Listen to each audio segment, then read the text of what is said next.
Hello friends, ഏതോ ജന്മകൽപ്പനയുടെ അടുത്ത ആഴ്ചയിലെ പ്രൊമോ റിവ്യൂയിലേക്ക് എല്ലാവർക്കും സ്വാഗതം.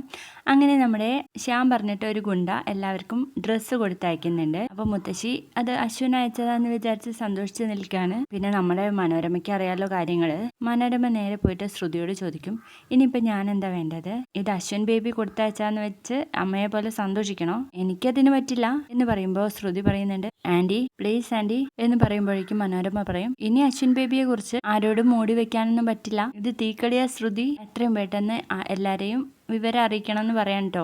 അതിന് ശേഷമാണെങ്കിൽ നമ്മുടെ ശ്യാം ലാപ്ടോപ്പ് തുറന്ന് ഇങ്ങനെ എന്തൊക്കെയോ വർക്ക് ചെയ്യുന്നുണ്ട്. അതേസമയം നമ്മുടെ എനിക്കും അവിടെ ലാപ്ടോപ്പ് തുറന്ന് ഇരിക്കുകയാണ് കേട്ടോ. എന്നിട്ട് ശ്രുതിയോട് പറയും, ശ്യാം ബ്രോ ഇപ്പോൾ ആ പെൻഡ്രൈവ് ഉപയോഗിച്ചിരിക്കുന്നത്, അതിനിപ്പോൾ നമുക്ക് എന്ത് ചെയ്യാൻ പറ്റുമെന്ന് ചോദിക്കാറ് ശ്രുതി. പിന്നീട് ശ്യാമിന്റെ പാസ്വേഡ് ആണെന്ന് തോന്നുന്നു. എനിക്ക് ശ്രുതിയോട് ചോദിക്കുന്നത്, ശ്രുതി നിന്റെ ഫുൾ നെയിം എന്താ? Shruthi Kumari Lakshmi, I love you Shruthi Kumari Lakshmi എന്നങ്ങ് പറയുന്ന നേരത്ത് ശ്രുതി തല അങ്ങ് തിരിക്കുകയാണ് കേട്ടോ, ദേഷ്യം പിടിച്ചിട്ട്. പ്രൊമോ വീഡിയോ ഇഷ്ടപ്പെട്ടാൽ ലൈക്ക് ചെയ്ത് സപ്പോർട്ട് ചെയ്യണേ. ബൈ.